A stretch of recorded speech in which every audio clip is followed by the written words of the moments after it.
brothers and sisters. So para po makapagsimula po tayo ng ating Lord's Day Sermon, samahan niyo po ako na imukot manalangin. Banal at mahabagin naming Amang Diyos na lumikha ng langit at lupa at makapangyarihan sa lahat. Una-una po sa lahat, nagpapasalamat po kami sa dakilang kaligtasan na pinagkaloob niyo po para sa amin. Salamat po aming Ama sa panibagong pagkakataon na binigay niyo po sa amin para makapakinig po ng iyong banal na salita. Alam po namin na marami pa rin kaming kakulangan at kami rin po ay mahina at mababaw pa sa aming pananampalataya. Ngunit dahil po sa iyong habag at pag-ibig, patuloy niyo po kaming ginagabayan, tinuturuan at tinutulungan sa mga bagay para sa espiritual upang kami po ay lumago sa aming pananampalataya. Kaya po na nakalagay sa Biblia na ang Panginoong Jesucristo din ang nagpapasakdal ng aming pananampalataya. Kaya labis-labis po kami nagpapasalamat dahil po sa napakalaking pag-ibig na ipinapakita niyo po sa amin. Aming Ama, bilang iyong mga anak at mga tinubos ang dugo ng Panginoong Jesucristo, kami po ngayon ay umaasa upang maturuan sa oras po na ito at makatanggap ng biyaya spiritually para po sa kalakasan ng aming Christian life. Aming Ama, nakita po namin na yung mga tanda ng katapusan ng panahon ay patindi ng patindi. At patuloy po na itong sinasabi sa amin na malapit na po kayong dumating. Aming Ama, tulungan niyo po kami upang huwag na po magsayang ng oras sa aming pamumuhay at naway magawa po namin ang kalugod-lugod sa inyong paningin, lalong-lalo na para sa pagbabahagi ng Ebanghelyo sa mga ligaw na kaluluwa sa paligid po namin. Aming Ama, ngayon po ay dinadalangin din po namin yung mga brothers and sisters na maaaring papunta pa lamang sa lugar po na ito. Pakiusap, gabayan niyo rin po sila at tulungan upang makapaghanda rin po sila ng kanilang puso sa pakikinig ng iyong salita. Ganun din, maaaring may mga brothers and sisters po na hanggang ngayon ay nakakaranas pa rin po ng mga kahirapan, pagdurusa, physically and spiritually. Pakiusap, ingatan niyo po sila at gabayan. At naway tulungan niyo po yung kanilang puso upang hindi po manlumo at naway magawa rin po nilang mapagtagumpayan ito sa pamamagitan po ng tulong ng Espiritu Santo. Bilang tagapagbahagi rin po ng iyong salita, patuloy po ako nananalangin upang pagalooban niyo po ko ng karunungan at kaalaman upang maipahayag ko lamang po ang iyong salita at hindi po yung aking sariling kalooban o kaisipan lamang. Sa pasamulagan sa pagtatapos, sa iyo lamang po kami aasa at magtitiwala. Lahat po na ito, dalangin po namin sa makapangyarihang pangalan ng Panginoong Jesucristo. Amen. So muli, magandang umaga po sa inyo lahat. Kamusta po kayo? So dahil po sa biyaya ng Diyos, nandito po tayo muli para makinig ng salita ng Diyos. At alam natin na yung salita ng Diyos ay napakahalaga para sa atin. So para mapagsimula po tayo sa Filipos chapter 3, Filipos chapter 3, verse 12 hanggang 14. Babasahin po natin ito. Filipos chapter 3, verse 12 hanggang 14. Tapos babasahin po natin yung verse 16. So Filipos chapter 3, verse 12 hanggang 14. Tapos talon po tayo sa verse 16. So kung nakita na po, babasahin po natin ito ng sabay-sabay.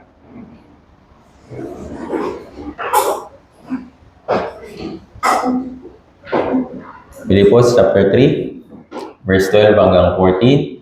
Sunod po 16. Babasahin po natin ito ng sabay-sabay kapag nakita na po. Okay. So, tingin ko nakita na rin naman. Ngayon, babasahin po natin ito ng sabay-sabay. Dahan-dahan. 3, 2, 1. Hindi sa ito'y aking nakamit na o ako'y sakdal na, kundi nagpapatuloy ako upang iyon ay aking maabot kung paano ako ay inabot ni Kristo Jesus. Mga kapatid, hindi ko pa inaaring naabot ko na, ngunit isang bagay ang ginagawa ko. Nililimot ko ang mga bagay na nasa likuran at itinutungo ang mga bagay na hinaharap. Nagpapatuloy ako tungo sa mithiin para sa gantimpala ng dakilang pagtawag ng Diyos kay Kristo Jesus. Verse 16, lamang panghawakan natin ang ating naabot. So dito po, babasahin ko yung verse 16 sa English version. Kasi meron po itong karugtong na napakahalaga rin po na dapat po nating malaman. Sa verse 16, sabi sa English, nevertheless, to the degree that we have already attained, let us walk by the same rule, let us be of the same mind. So, pwede nyo po i-check ito sa English version para mas makita po ninyo kung ano po yung nilalaman ng verse 16. At ito po yung magiging pamagat ng ating sermon na nagpapatuloy tungo sa mithiin para sa gantimpala ng dakilang pagtawag ng Diyos kay Kristo Jesus. So, last week, ito po yung unang Bible seminar natin para sa taon po na ito. At kita ko rin po kung paano po tumulong at kumilos yung Diyos sa kalagitnaan po natin para maisagawa po yung isang bagay na napakadakila sa harapan po ng Diyos. Ito po yung pangaral ng Ebanghelyo. Alam naman natin na hindi ito madali. Alam natin na maraming sakripisyo, maraming mga kailangan i-prepare, maraming kailangan panalangin, maraming kailangan na ihanda para sa malaking gawain po na ito ng Diyos. Tandaan po natin, hindi po ito bastang gawain lang na ginagawa ng ating church. Ito po ay gawain kasama yung Diyos. Kagaya po ng inutos sa atin ng Diyos na tayo na mga naligtas, sabi sa Mateo chapter 28, hanggang sa kaduluduluhang bahagi ng lupa, kailangan natin ipangaral yung magandang balita. Ngayon, kapag naipangaral na natin yung magandang balita, doon ba natatapos? Sinabi rin po ng Diyos na turuan sila ng mga bagay na nakalagay sa Biblia. Ibig sabihin, tulungan natin yung mga tao na nakatapos na makinig, naligtas, at ngayon ay mayroong panibagong buhay sa harapan po ng Diyos. At ito pong bagay na ito, hindi po ito instant. Hindi po ito madali at marami pa rin kailangan na ihanda para sa malaking gawain po na ito. Kung paano sinabi ng Diyos na yung Diyos sa Biblia hanggang ngayon, kumikilos siya, gumagawa siya. Tayo rin bilang mga Kristiyano na kanyang mga anak ay kasabay na gumagawa kasama yung Diyos. Ito po yung isang bagay na huwag nating kakalimutan sa ating Christian life. Yung ginagawa nating Christian life ay kasama yung Diyos. Hindi tayo mag-isa. Kung ito yung mag-isa, yes, talagang mahihirapan po tayo. Kaya nga minsan, kapag dumadaan tayo sa mga kahirapan sa Christian life natin, at minsan nararamdaman natin na mag-isa tayo, mas lalong bumibigat. Tama po ba? Pero kapag ibalik natin yung ating puso sa Biblia at na-remind ulit tayo na, hindi pala ako nag-iisa. Kahit na mabigat yung dinadala ko, kahit na mabigat yung pinagdadaanan ko ngayon, kasama ko naman yung Diyos. Yung Diyos na nagligtas sa akin mula sa kapahamakan sa impyerno. So sa pamamagitan nito, dito po tayo nakakakaroon ng kalakasan sa ating Christian life. At isang magandang reminder din po sa atin na magpatuloy hanggang sa huli. Gaya po ng sinabi ni Apostol Pablo dito, magkaroon tayo ng iisang puso, iisang isip. Ano po yung iisang puso na gustong ituro sa atin ni Apostol Pablo? Sabi dito, magpatuloy tungo sa mitiin para sa gantimpala ng dakilang pagtawag ng Diyos kay Kristo Jesus. So binanggit dito na mayroong dakilang gantimpala sa pagkatawag ng Diyos para sa atin. Pagkatapos nating maligtas, yes, bago tayo maligtas, tinawag tayo ng Diyos para maligtas. Naintindihan? Ngayon, naligtas na. Ano po yung sunod na pagkatawag sa atin ng Diyos? Tinawag tayo para ipangaral yung magandang balita. Naintindihan po.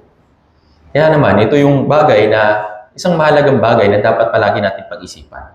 Yung evangelism, hindi po ito natatapos after natin mag-Bible seminar. Hindi ito natatapos na, okay, natapos na na. Kadalasan may mga ganito pong klaseng sitwasyon na sinasabi ng brothers and sisters na, ay, nakatapos naman na siya ng Bible seminar.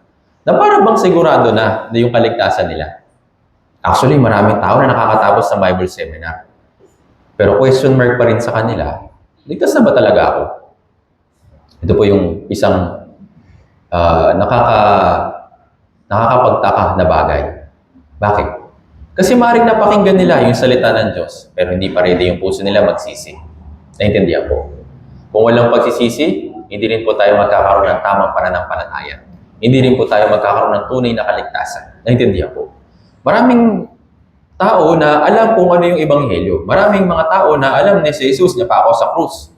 Pero pagdating sa pagsisisi, para sa mga tunay na naligtas, alam po nila yung ganitong pakiramdam. Naintindihan po. Alam po nila yung ganitong experience. Naintindihan po.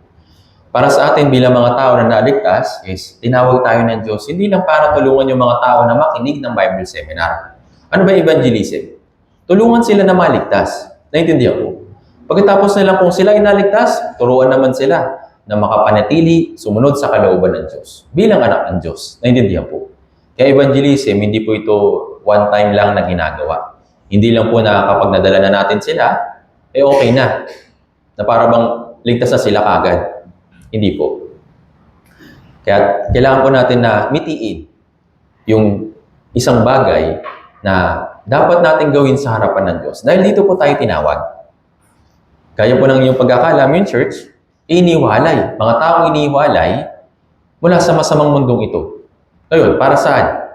Para gawin kung ano yung kalooban ng Diyos. Sa magandang example dito, yung mga Israelita nung nasa Egypt sila. Sa loob ng mahabang panahon, sa 400 years, naging alipin sila sa Ehipto. Tama po ba? So, nung sila ay nakatawid sa dagat na pula, sila ay naging malaya. Tama po ba? Sila ay bayan na malaya sa paningin ng lipunan at sa paningin ng Diyos. Naintindihan po? Ngayon, bilang bayan na malaya, papunta sila doon sa bagong bayan nila, o bagong tirahan nila doon sa Kanaan. Tama po ba? Nung nandun sila sa Kanaan, yung asal pa rin ba nila o yung lifestyle pa rin ba nila kagaya pa rin ng isang alipin? Kagaya pa rin po ba? Hindi na. Tama po ba? Nagkaroon po sila ng pagbabago or shift ng kanilang pamumuhay. Noon, sila ay alipin. Ngayon, dito naman, sila ay malaya. Tama po ba? Kaya inutusan sila ng Diyos na kung anong kakainin nyo, kailangan kayo magbungkal. Kailangan kayo magtanim, kailangan nyo pagsikapan. Naintindihan? Kasi yun po yung bagong buhay nila. Kailangan nila ng panibagong buhay sa harapan ng Diyos. Hindi na kagaya ng mga alipin. Naintindihan po? Yung alipin, nasa ilalim ng matinding kahirapan. Ito po yung nagre-represent sa atin bilang mga Kristiyano na noon, tayo po ay nasa ilalim din ng pagkabihag or pagiging alipin sa kasalanan. Kaya nga kahit na anong gawin natin, nakagabos ito sa atin. Naintindihan po? Na para bang kadena. Kahit na anong piglas natin, kahit na anong pilit natin na magpakabuti, kahit na anong pilit natin na maging tuwid sa harapan ng Diyos, hindi natin magawa. Bakit? Dahil nga ito ay nakagapos sa atin. Pero sabi sa Biblia, sa Juan, dahil sa katotohanan, tayo po ay napalaya. Naintindihan po? Dahil sa katotohanan na binanggit ng Panginoong Jesucristo dito po sa Biblia, yung katotohanan na yon ang nagpalaya sa atin. Naintindihan po? Dahil tayo po ay bihag ng kasalanan. Kaya kung paano yung mga Israelita na naging bihag noon mula sa pagkaalipin ng Egypt, tayo rin naging bihag noon ng kasalanan. Pero ngayon, naging malaya sa pamamagitan ni Jesucristo. Naintindihan po? Sabi sa Juan chapter 15 verse 3, kayo'y malilinis na. Ano po ibig sabihin ng malinis na? Dati marumi, pero malinis na. Naintindihan po? Parang ganito, noon, tayo po ay makasalanan, pero ngayon, tayo po ay matuwid sa harapan ng Diyos. Ano po ibig sabihin ng tuwid? Matuwid. Sa harapan po ng Diyos, kahit kailan hindi tayo nagkasala kahit na isa. Sa paningin natin, maring isipin natin, paano nangyari yun? Kung titignan ko yung sarili ko, magkasalanan pa rin ako, nandito pa rin ako sa sinful nature ko. Pero ang tanong, sino ba mas mahalagang opinion? Yung sa'yo o yung sa Diyos? Kung paniniwalaan natin ito, yes, sa harapan po ng Diyos, tayo po ay mga matuwid. Tayo po ay mabubuhay gaya ng isang matuwid. Naintindihan po? Kaya nga, palagi pong nire-remind sa atin ng Biblia na tayo po na naligtas na ay may bagong buhay. Bagong buhay kay Kristo, ito po yung tinatawag nating Christian life. Yung mga bagay na noon, lumipas na. Tayo po ngayon ay nabubuhay sa panibagong buhay. Naintindihan po. Ngayon, kagaya ni Apostol Pablo, na noon, meron din siyang past life. Ano yung past life niya? Basahin po natin. Sa Filipos chapter 3, balikan po natin, atras lang po tayo ng konti.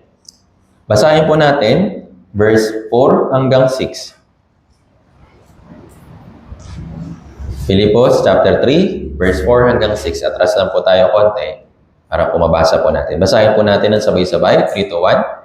Bagamat ako'y may dahilang magtiwala rin sa laman, kung ang iba ay mahilig magtiwala sa laman, ay lalo na ako.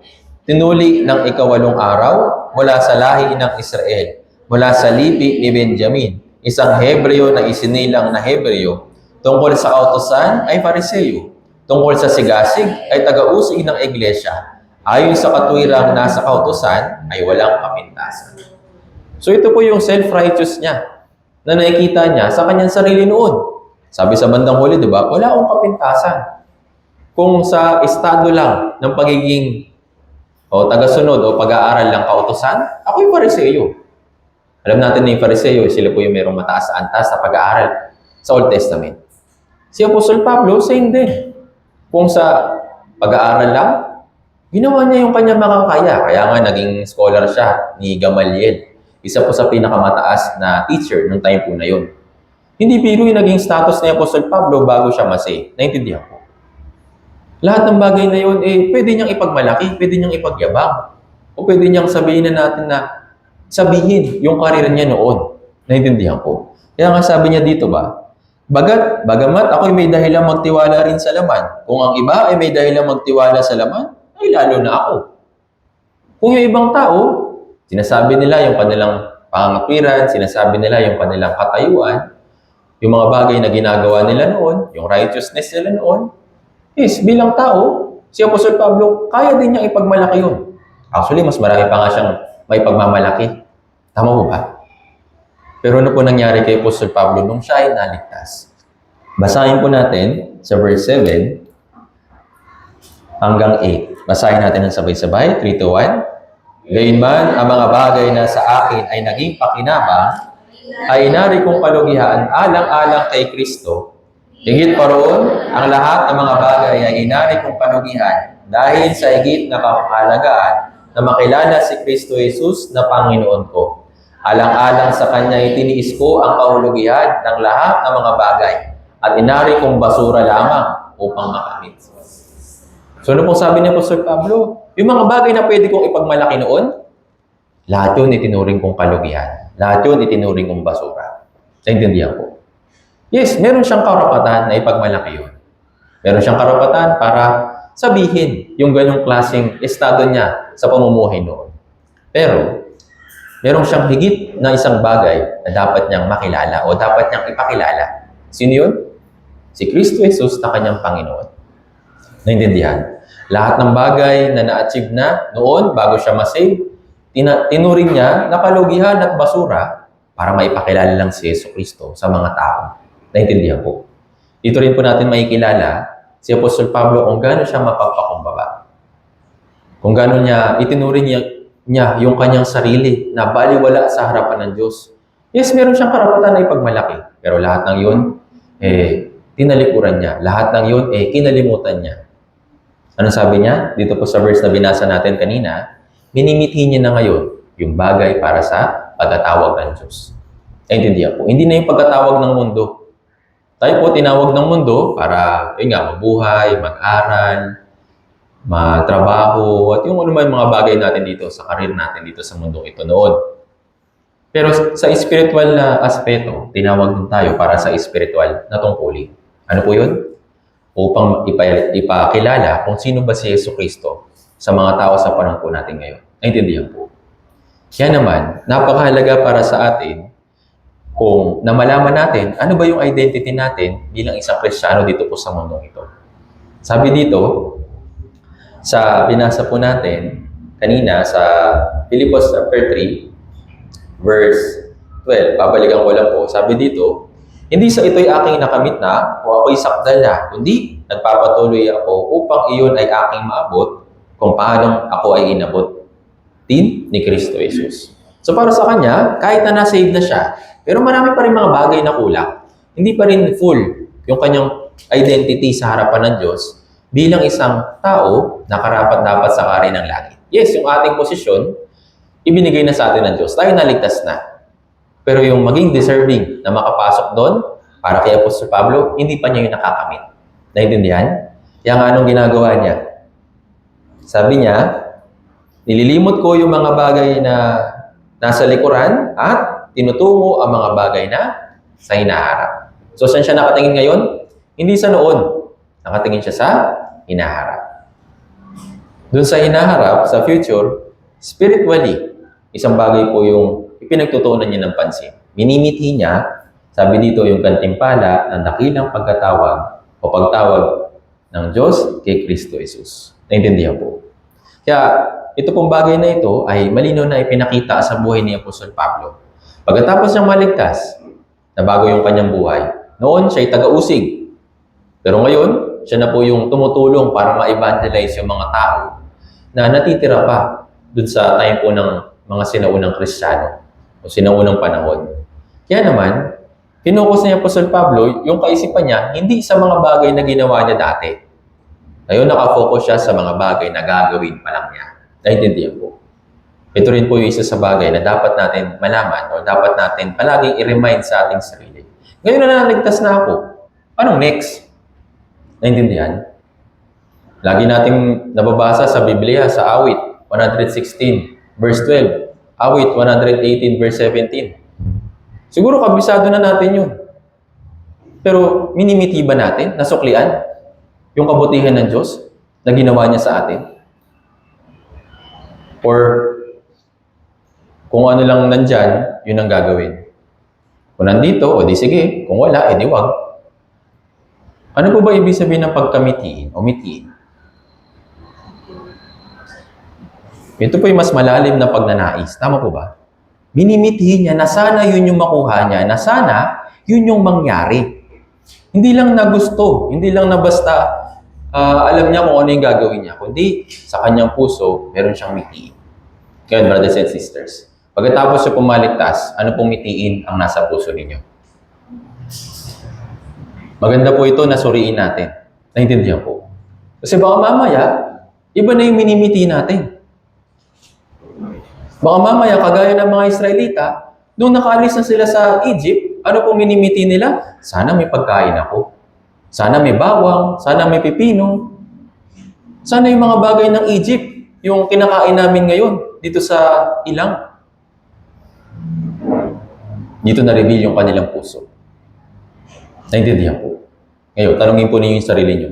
Ano bang minimiti ko sa Christian life ko? Paano ko ba gusto suklian yung kabutihan ng Diyos sa akin? Yes, marami tayong kakulangan. Marami tayong mga bagay na hindi pa alam. Marami tayong mga bagay na hindi pa natin kayang gawin. Pero tanungin natin yung sarili natin. Ano bang minimiti mo sa Christian life mo? Tayo po ngayon ay nabubuhay bilang isang malaya. Malaya na hindi nakagapos sa pagkaalipin. Kagaya ni Apostol Pablo, minimiti niya yung mga bagay sa hinaharap in the future. Para saan? Para sa mga bagay na espiritual. Hindi para sa mga bagay, para sa physical. Naintindihan po. Kaya yung word na mitiin, kailangan po natin itong i-check. Sa Christian life ko ba, minimiti ko? Minimiti ko ito na suklian? Minimiti ko ba ito na gawin? O minimiti ko ba na isabuhay yung Christian life ko? Or kapag gusto ko lang, tsaka ko lang gagawin. Or kapag convenient lang sa akin, tsaka ako gagawin. Yung mitiin, regardless ng sitwasyon, ginagawa pa rin. Naintindihan po. Siguro, yung ilan sa inyo, may mga pangarap noon. Ako rin po, pangarap ko na makasakay ng barko, tapos magtrabaho doon, tapos kumita ng maraming pera. Para sa pamilya ko, para sa mga magulang ko, para suklian yung kabutihan nila sa akin. So yun yung minimiti ko. At pinagsikapan ko rin na itry na sana maabot ko yun. Pero nung ako inaligtas, yung pangarap na iyon, nabago. Hindi ko na lang gusto na makasakay sa barko or eroplano para magtrabaho, para ipagluto yung ibang tao. Nagkaroon po ako ng pagnanais sa sana, sa future, makasakay ako ng barko, makamutay sa ibang church, ipangaral yung ebanghelyo. Ito po yung pagnanais ko. At hanggang ngayon, tinutulungan ako ng Diyos. Kaya sa tuwing may exchange pulpit, lagi kong naaalala, parang dati, pinapangarap ko lang to. Parang dati, mapakalayo ko na magawa ito kasi siyempre alam natin na mahal yung ticket, ganyan. At maraming kailangan na gawin sa church. Pero nung ako ay tinawag ng Diyos para sa pag-minister o pagiging isang evangelist, doon ko naalala. Oo nga, noon inaalala ko lang ito. Noon minimiti ko lang. Pero dahil sa biyaya ng Diyos, ngayon tinatamasa ko. Yes, hindi po bakasyon yung ginagawa ko pag nag-exchange pulpit. Hindi po ako namamasyal lang.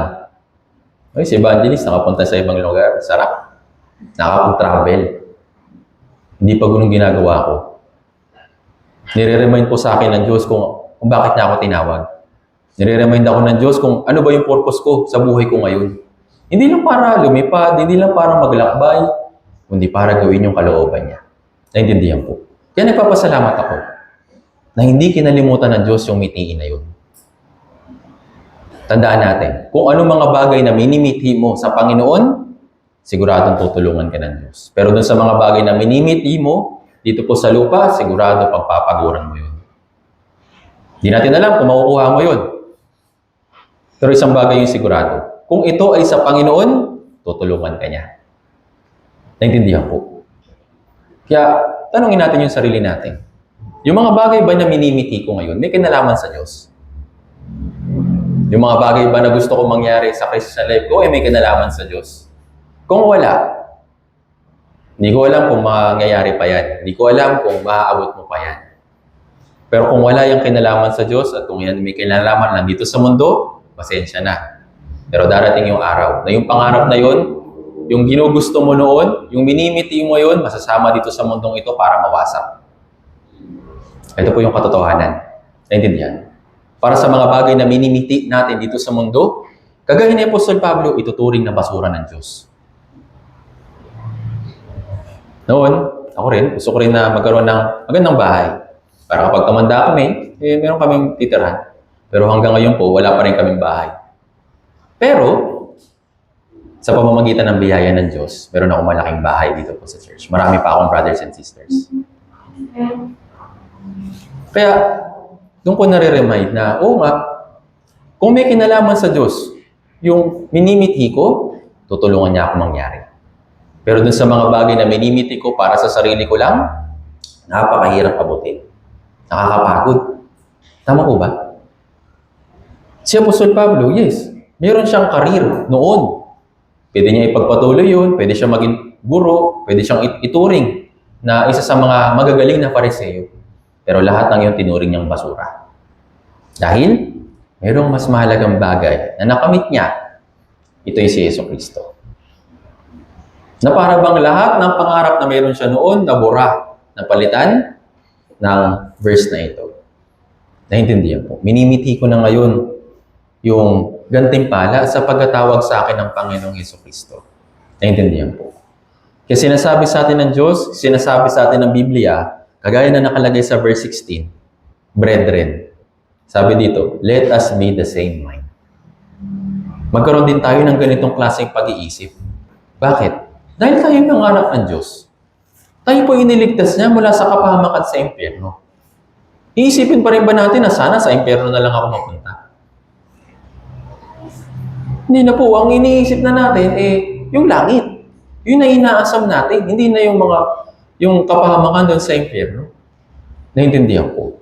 Kagaya ni Apostol Pablo, yes, tayo rin po, nasa ganitong estado noon. Pero ngayon, tinawag para gawin kung ano yung kalooban ng Diyos. Naintindihan po. Ano yung kalooban ng Diyos? Ipahayag yung magandang balita sa mga ligaw ng kaluluwa at turuan sila para lumago sa kanilang Christian life. Nakapaloob dun sa dalawang utos na yun, yung isang mahalagang utos. John chapter 13 verse 34. Ano po yung ating main verse this year? Mag-ibigin kayo sa isa't isa. Kung paano po kayo inibig, gayon din, mag-ibigan kayo sa isa't isa. Hindi lang sa kapatiran, hindi lang sa mga brothers and sisters. Sino po yung dapat na makaramdam din ng ating pag-ibig? Yung mga tao sa paligid po natin. Paano? Bilan sila ng regalo, pakainin sila sa masasarap na restaurant.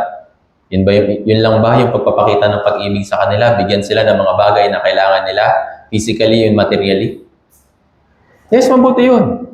Kailangan yun. Pero ano po yung mas mahalaga? Tulungan sila na maligtas din. Naintindihan po. Ngayon, isa sa bagay na kailangan po natin pakaingatan yung identity natin sa harapan po ng Diyos.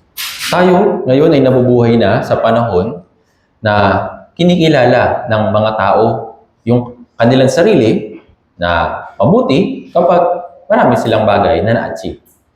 Kinikilala sila ng lipunan kapag mabuti yung kanilang pakikitungo sa iba. Kinikilala sila kapag maayos silang makitungo. Kinikilala sila kapag okay sila sa lipunan. Pero ano po ba yung ating pagkakakinanlan? Tayo po yung mga tao na tinawag para gawin kung ano yung kalooban ng Diyos. Naintindihan po. Isa pa po, tingnan po natin ito. 2 Timoteo, chapter 2.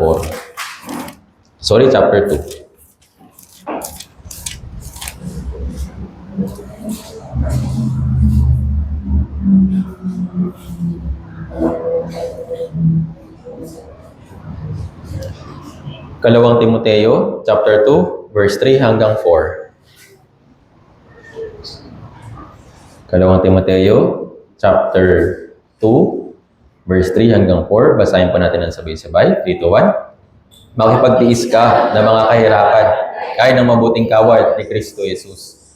Walang kawan na nakikiligod sa ikisangkot sa mga bagay ng buhay na ito, yama ang kanyang mitiin ay bigyang kasiyahan na nagtala sa kanya.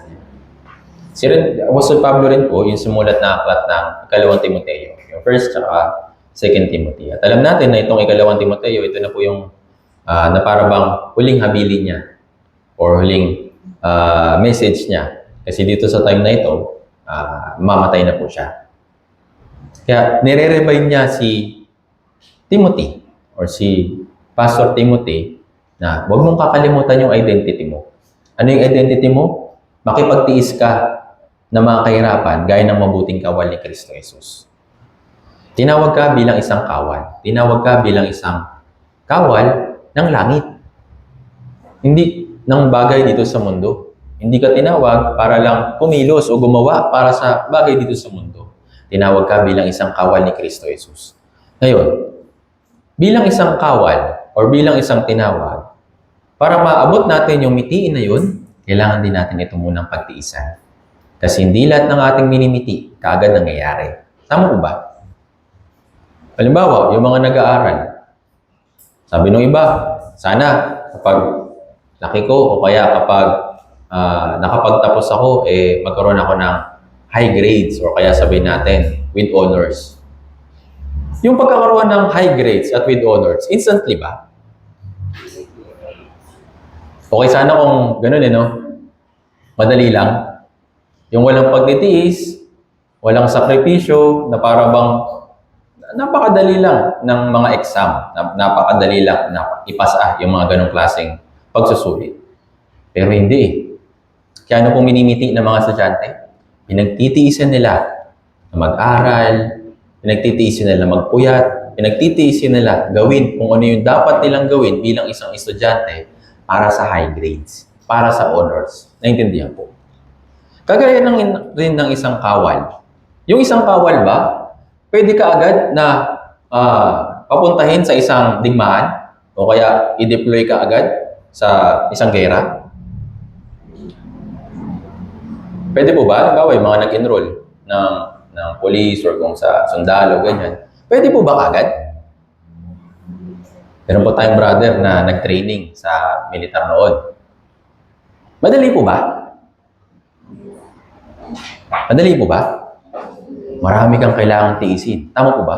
Yes, hindi ko man naranasan yun, pero kapag nakikita ko yung training ng mga sundalo, hindi talaga biro. Marami mga tao na sumusuko pa lang sa training. Tama po ba? Maraming nag-iisip na, ano ba itong pinasok ko? Mag-back out na lang ako.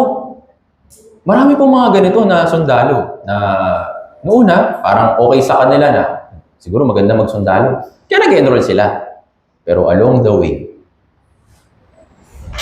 doon po nila nararanasan yung tunay na pagtitiis na kailangan nila bago sila i-deploy. Naintindihan po.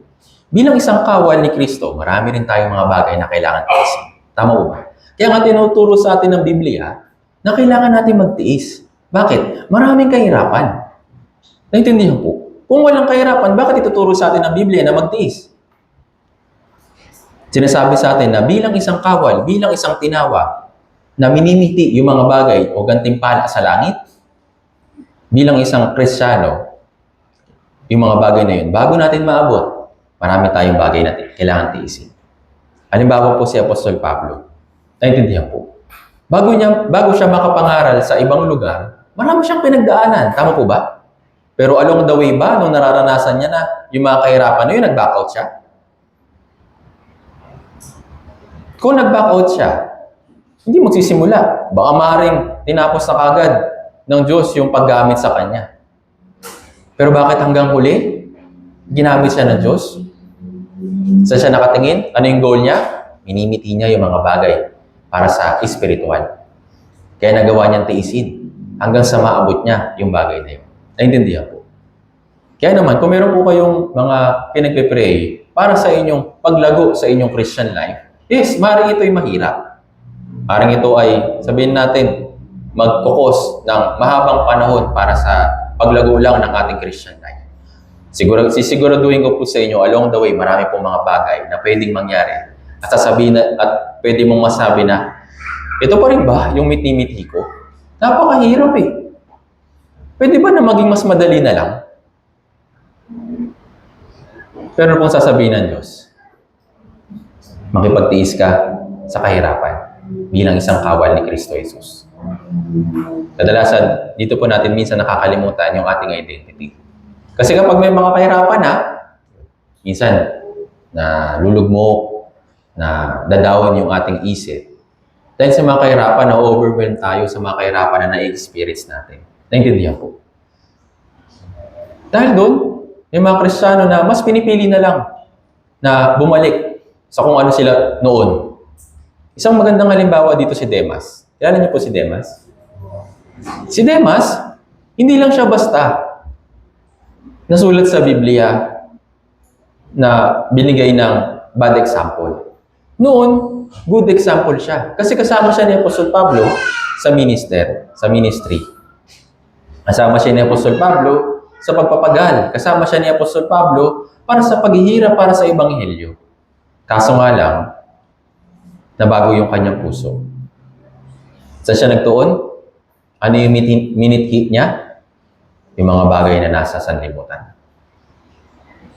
Ang hirap abutin nung pinapagawa sa akin ng Diyos. Itong mga bagay sa sanlibutan, abot kamay na lang eh. Kaya ano po nangyari? Iniwan niya si Apostol Pablo sa ministry. At dun sa point na yon, wala lang binanggit tungkol kay Demas. Bakit? Nakalimutan niya yung kanyang identity. Nakalimutan niya na kung ano yung kanyang goal. Naintindihan po. Parang isang sundalo na kapag nakita na yung kalaban, umatras. Imagine po ninyo yung ganitong klaseng senaryo. Pinag-training ka ng mahabang taon. Pinag-training ka kung paano bumaril.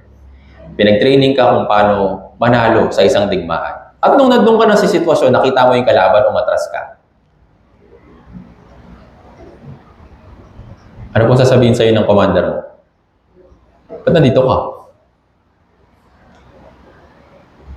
Bakit ka pa nag-training? Bakit ka pa nag-enroll? Kung along the way, aatras ka na rin pala. Naintindihan po. Kaya sa pagka-mitiin or dun sa mas hinding pagnanais para gawin yung isang bagay para sa kalooban ng Diyos, is kailangan po na buong puso. Buong puso natin ito gawin. Buong puso nating ihanda yung ating puso para sa mitiin ng dakilang gantimpala na kagaya ni Apostol Pablo. Inihanda niya yung kanyang puso para sa ministry na gagawin niya para sa kalooban ng Diyos. Naintindihan po. Kaya tayo po bilang isang Kristiyano, yes, nandito po yung Biblia. Sinasabi sa atin ng Biblia na marami tayong mga bagay na kailangan pagtiisan habang nabubuhay tayo dito sa mundong ito. Ayun, hindi lang po ito dapat maging impormasyon sa atin. Hindi lang po dapat naisipin natin na, okay, mayroong kahirapan. Hindi po. Kung alam mo na mayroong kahirapan na paparating, anong gagawin mo? Hayaan lang, lumipas. Sabihin natin sa sinasabi ng iba na, this too shall pass. Ganun po ba? Anong puso po ni Jose? Nung pinakita sa kanya ng Diyos na magkakaroon ng 7 taong taghirap o tagutom. Ano po? Nung nanaginip siya, nung nagkaroon siya ng isang pangitain na, hindi pala siya, yung hari, yung Faraon, na magkakaroon ng 7 taon na tagutom at 7 taon na tag-ani. Ano pong ginawa ni Jose? Ano po?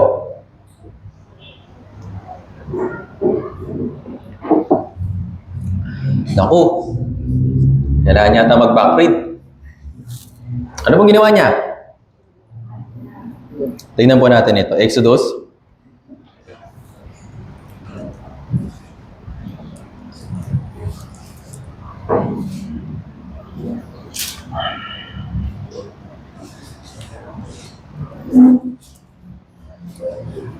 Sorry po. Genesis chapter 41.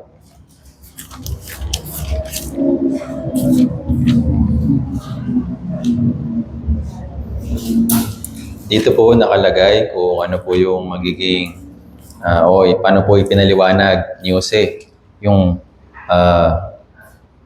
panaginip po nung hari. So, tignan muna natin para magkaroon po tayo ng konting background. Genesis chapter 41. Basahin po natin.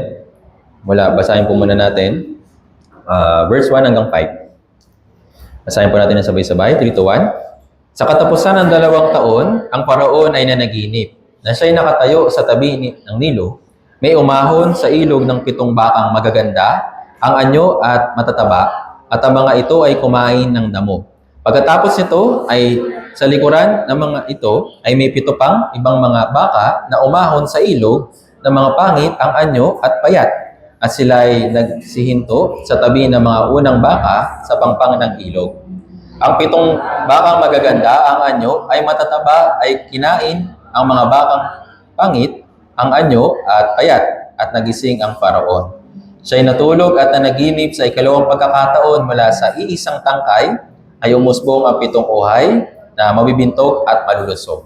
Sabi sa verse 6, babasahin ko po para sa inyo. Pagkatapos nito, 7 uhay na payat, at tinuyo ng hanging silangan ang tumubong kasunod na mga iyon.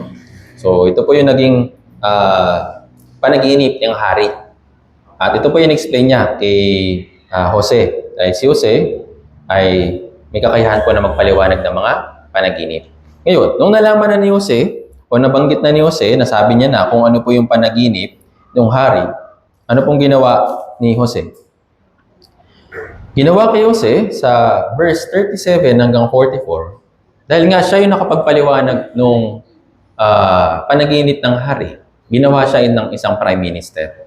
Ngayon, bilang prime minister, tinawag siya bilang isang pangalawa sa Egypt. Ano pong ginawa niya? Ano pong ginawa niyang tungkulin? Naghanda po siya ng kakainin o nag-imbak siya ng mga bagay na kakainin para sa darating na 7 years na tagutom. Naintindihan po. So bilang pagkatawag sa kanya, bilang isang prime minister, bilang isang mamumuno dun sa Egypt, ginawa niya yung kanyang tungkulin. Naghanda siya, nagtiis siya sa loob ng 7 taon. Naintindihan po. Imagine po ninyo sa pagtatanim, yung mga magsasaka na nakita po natin. Yes, meron po silang mind na pagtiisan. Yung pagtatanim, pagtiisan yung pagsasaka, tapos pagtitiisan yung pagbebenta. Naintindihan? Para lang makakuha ng kaunting kita. Yung mga bagay na yun ay proseso ng pagtitiis. Tama po ba? Kagaya ni Jose, tayo po bilang mga Kristiyano, kailangan rin po natin maging aware sa pinaghahandaan po natin para sa future. Yes, hindi natin alam yun. Hindi man natin alam kung ano yung pwedeng mangyari in the future kahit nga bukas. Pero bilang isang Kristiyano, hindi ibig sabihin nito na hindi na ako mag-aaral kasi magra-rapture din naman. Hindi na ako masyadong magtutuon ng masyado sa pagtatrabaho kasi magra-rapture din naman. Ano po sasabihin ng Diyos kapag gano'n? Ano po sasabihin niya? Ikaw na tamad na alipin. Pinagkalooban kita ng mga bagay na dapat mong asikasuhin. Pero mas pinili mo na lang na huwag gawin kasi darating naman na ako. Yun po yung kapabayaan. Tama po ba? Ngayon, kung si Jose, nagpabaya sa tungkulin niya bilang isang prime minister, hindi siya nag-ipon. Ano mangyayari? Mamamatay yung mga nasa Egypt, isa siya sa mamamatay doon, pati yung mga tao, o maaaring yung kanyang pamilya madamay. Tama po ba? Bakit po siya naganda ng mas maraming pagkain? Hindi lang para sa Egypt. Naintindihan po? Yung time po nila na nagkaroon ng 7 taong na tagutom, hindi lang po para sa Egypt. Buong mundo. Kaya nga pati yung mga Israelita na nasa karatig lunsod, karatig bayan, karatig lugar, kinailangan nila na kumuha ng pagkain sa Egypt. Naintindihan po? Ito na po yung part na pumunta yung mga kapatid niya dun sa Egypt para bumili ng pagkain. Eh kung maiisip natin, hindi lang po maliit na tagutom. Yung nangyari po nung time po na yun. Hindi po small group lang na tagutom. Ito po yung malaking tagutom sa panahon na yun. Pero dahil sa paghahanda ni Jose, saan siya nakatingin? Hindi lang para sa Egypt, kundi para sa lahat. Naintindihan? Ito po yung puso ng paghahanda. Pusong minimiti ng isang Kristiyano. Naghahanda para sa hinaharap. Naghahanda para sa iba. Naintindihan po. Kung paanong si Apostol Pablo naghanda ng kanyang sarili para sa pag-evangelize, si Jose, isang magandang example din na naghanda para sa iba physically. Ngayon, ano pong pinaghahandaan mo physically? Ano pinaghahandaan mo materially? Kailangan din po natin itong i-check. Mamaya, nag-iipon lang tayo para sa sarili ko, para sa future ko, wala namang problema po doon. Dapat po yun. Naintindihan po. Pero tandaan po natin, hindi lang tayo tinawag para mabuhay ng mag-isa. Nilagay tayo ng Diyos dito sa kalagitnaan ng church para mag-function bilang isa. Naintindihan po. Kagaya ng sinabi sa Biblia na tayo po'y katawan ni Kristo. Bawat isa sa atin ay bahagi. Yung bawat isa sa atin may kanya-kanyang function. Tama po ba? Kung mag-function po ito ng magkakasama, magiging maayos yung isang katawan. Naintindihan po. Pero paano kaya kung yung isa o yung ilan sa kabahagi na yun, eh hindi ginagawa yung kanyang tungkulin? Yung katawan po ba na ito ay magiging maayos? Magiging maayos o hindi? Hindi po natin ma-expect yung pagiging maayos kung bawat isa sa atin walang ganitong klaseng kaisipan. Kaya sinabi ni Apostol Pablo, magkaroon din tayo ng ganitong klaseng kaisipan ng magkakasama. Let us be as same mind. Naintindihan po? Kaya naman, kung paanong naghahanda yung mga tao physically para sa future nila, tayo rin po ay dapat na maganda sa future, yes, physically and spiritually. Naintindihan po? Hindi na lang tayo naghahanda ngayon para sa ating sarili, kundi naghahanda tayo para sa bawat isa. Naintindihan po? Ito po yung buhay natin. Ito po yung bagong buhay na ipinagkaloob sa atin ng Diyos. Kaya ang sabi sa Biblia, na huwag tayo mabuhay para sa ating sarili.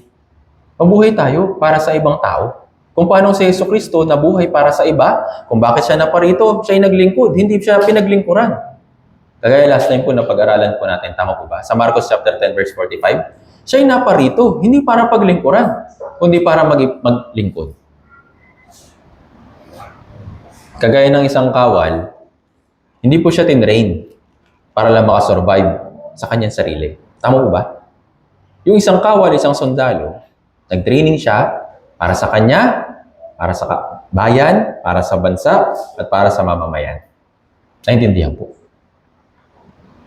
Yun po yung goal nila. Naintindihan po.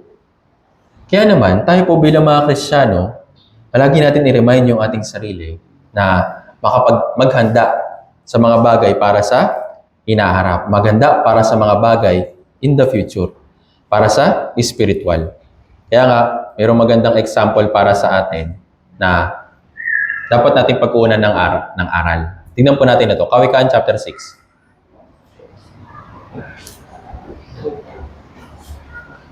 Kawikaan chapter 6 verse 6.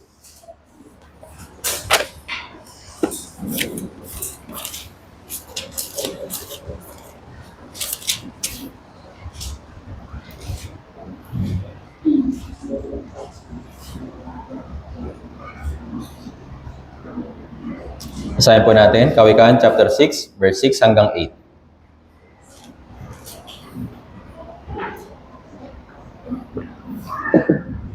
Kawikaan chapter 6, verse 6 hanggang 8. Basahin po natin ng sabay-sabay. 3, 2, 1. Kumaroon ka sa langgam, ikaw na tamad. Masdan mo ang kanyang lakad at ikay magpakapantas. Labagaman walang puno, tagapamahala o pinuno. Naghahanda ng kanyang pagkain sa tag-araw at tinitipon ng kanyang pagkain sa hanian. So yung mga tao na Kristiyano, sinasabi sa atin ng Biblia, kung nakakalimutan mo yung purpose mo, nakakalimutan mo kung ano yung dapat mong gawin, pumunta ka sa langgam. Dahil yung langgam, magtuturo sa atin ng isang bagay. Ano po ito? Sabi sa verse 8, naghahanda ng kanyang pagkain sa tag-araw. So yes, ito po yung ginagawa ng mga langgam. At ito pong aral na ito ay dapat din po natin na kapulutan ng aral. Kung makakalimutan natin yung purpose natin, kung makakalimutan natin yung dapat nating gawin, or kung makakalimutan natin, or iba yung mimithiin natin bilang isang Kristiyano, pumaroon tayo sa langgam para ma-remind tayo kung ano yung purpose kung bakit tayo tinawag ng Diyos. Kung yung mga langgam naghahanda, kahit walang puno, tagapamahala o pinuno, kahit wala nakakita sa kanila, kahit wala lang nasasabi sa kanila, naghahanda po sila. Naintindihan? Sabi dito, naghahanda ng kanyang pagkain sa tag-araw at nagtitipon sa kanyang pagkain sa anihan. Imagine po ninyo, nakapag-ipon na sila. Nakapag-ipon na sila sa tag-araw at mag-iipon pa rin sila kapag anihan na. Ano po ibig sabihin nito? Sobrang sipag po nila. Tama po ba? Alam po nila kung ano yung goal nila. Alam po nila kung ano yung purpose kung bakit sila nag-i-exist. Naintindihan po. Minsan nakakalungkot na kahit Kristiyano, nababaling yung ating puso sa mga bagay dito sa mundong ito. At nakakalimutan natin yung purpose natin kung bakit ba tayo niligtas ng Diyos. Yes, okay naman kung umattend, okay naman kung magbasa, okay naman kung mag-pray, okay naman kung dumalo sa mga ganitong klaseng gawain. Pero ang tanong, sa mga panahon na wala ka dito, anong minimiti mo? Anong pinaghahandaan mo? Kailangan natin palaging tanungin yung ating sarili. Kailangan natin palaging pag-isipan ito pong bagay na ito. Naintindihan? Kung makakalimutan natin ito, tignan natin yung nakalagay sa Biblia. Yung mga langgam. Actually, yung langgam, yes, maring hindi ito pinapansin, maring hindi natin ito masyadong pinagtutuunan ng pansin kasi langgam lang naman sila sa paningin natin. Naintindihan? Pero kung ilalagay natin yung sitwasyon natin kagaya ng isang langgam, ang purpose natin maghanda. Hindi lang po ito nagpaghahanda para sa kanila. Yung langgam, kung nakakapanood po kayo ng mga documentaries tungkol sa langgam, naghahanda po sila hindi lang para sa isa, hindi lang para sa 100, hindi lang para sa 1,000, kundi libo-libong mga langgam pa. Naintindihan po? Kaya kung paanong masipag yung langgam, tayo po ay tinuturuan din mula sa karunungan na binigay ng Diyos sa kanila na makapaganda para sa hinaharap. Naintindihan po? Isa pa po. Kawikaan chapter 30.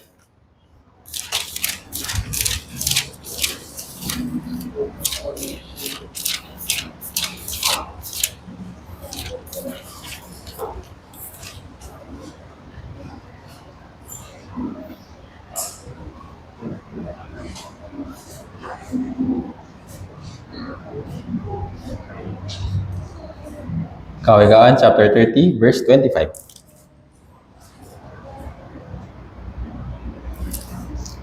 Dinescribe yung mga langgam na matatalinong lubha. Ibig sabihin, grabe po yung karunungan na pwede natin makuha sa kanila. Verse 25, basahin natin ng sabay-sabay, 3 to 1. Ang mga langgam ay hindi malakas sa sambahayan. Yun may nag-iimbak ng kanilang pagkain sa tag-araw. Yes, hindi sila malakas mag-isa. Pero kung sila ay sama-sama, nagiging malakas sila. Naintindihan po. At ito po isang bagay na kailangan natin matutunan bilang isang kawal. Yes, yung kawal mag-isa, napakahina niya. Tama po ba? Pwede kagad siya mamatay. Naintindihan po? Siguro makapatay siya ng ilan, pero hindi niya kakayanin yung libo-libo na kalaban. Tama po ba? Pero kung yung kawal na ito ay nakisama, sumama, at nakibahagi kasama ng kanyang mga, sabi natin, mga kasamahan, magiging malakas po sila. Naintindihan po. Ito rin po isa yung tinuturo sa atin ng aral mula sa langgam. Hindi po sila kumikilos mag-isa. Kumikilos sila by group. Naintindihan po. Kaya naman, bilang isang tinawag or bilang isang kawad ni Kristo na tinawag para gawin yung kalooban ng Diyos, yes, meron tayong kanya-kanyang part. Pero hindi natin ito ginagawa lang ng mag-isa. Ginagawa na natin ito ng magkakasama. Naintindihan po.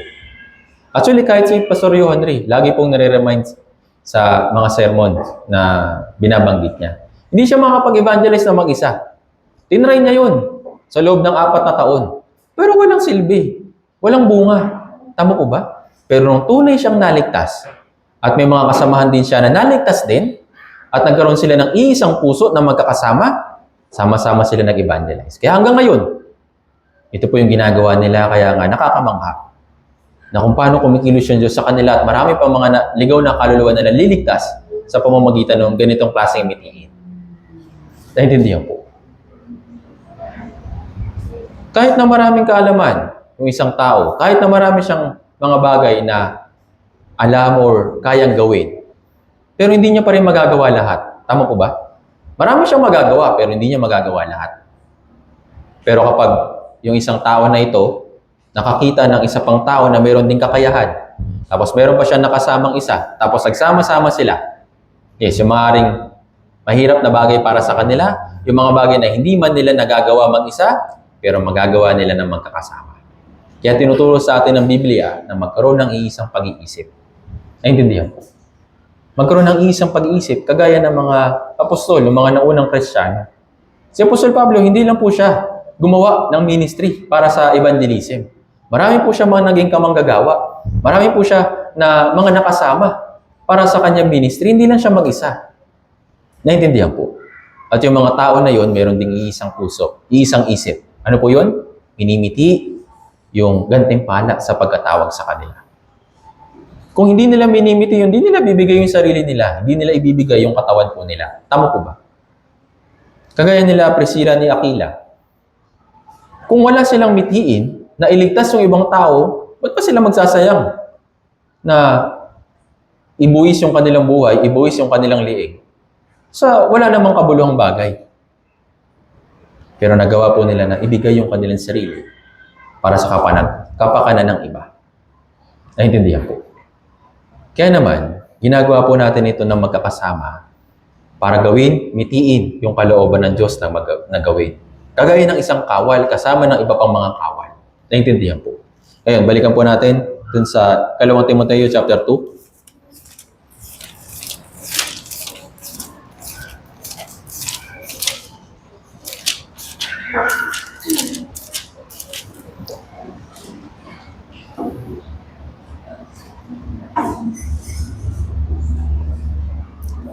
Ikalawang Timoteo chapter 2. Basahin po muli natin yung verse 4. Ikalawang Timoteo chapter 2 verse 4. Basahin po natin ng sabay-sabay. 3, 2, 1. Walang kawal na naglilingkod ang nakikisangkot sa mga bagay ng buhay na ito. Yamang ang kanyang mitiin ay bigyang kasiyahan ang nagtalas. So ito pong kawal na ito, tinawag siyang mabuti. Bakit? Sabi dito na yamang ang kanyang mitiin ay bigyang kasiyahan ang nagtala sa kanya. Hindi siya naging mabuting kawal kasi marunong lang siya, kaya may kakayahan lang siya. Kundi naging mabuti siyang kawal kasi meron siyang same mind. Kagaya ng iba pang kawal. Kagaya ng iba pang mabuting kawal. Naintindihan po? Sabi dito, ang kanyang mitiin ay bigyang kasiyahan ang nagtala sa kanya. Kaya naman, kung tayo po ay tinawag na kawal, kailangan po natin maging mabuting kawal sa harapan ng Diyos. Paano po maging mabuting kawal? Yes, yung training, kailangan. Yung pagpapagod, pagpapagal, kailangan. Pero hindi lang yun. Sabi dito, huwag natin kalimutan na yung mitiin natin, kaya natin ito ginagawa, para bigyang kasiyahan yung nagtala sa atin. Ibig sabihin, naglagay sa atin, yung tumawag sa atin. Sino po yun? Yung Diyos. Naintindihan po. Kadalasan, ito po yung nangyari sa panahon po natin ngayon. May mga tao talaga nagsasabi na Kristiyano sila. Pero sa halip na mitiin, na bigyang kasiyahan yung Diyos, anong ginagawa nila? Minimiti nila na magkaroon sila ng kasiyahan para sa kanilang sarili.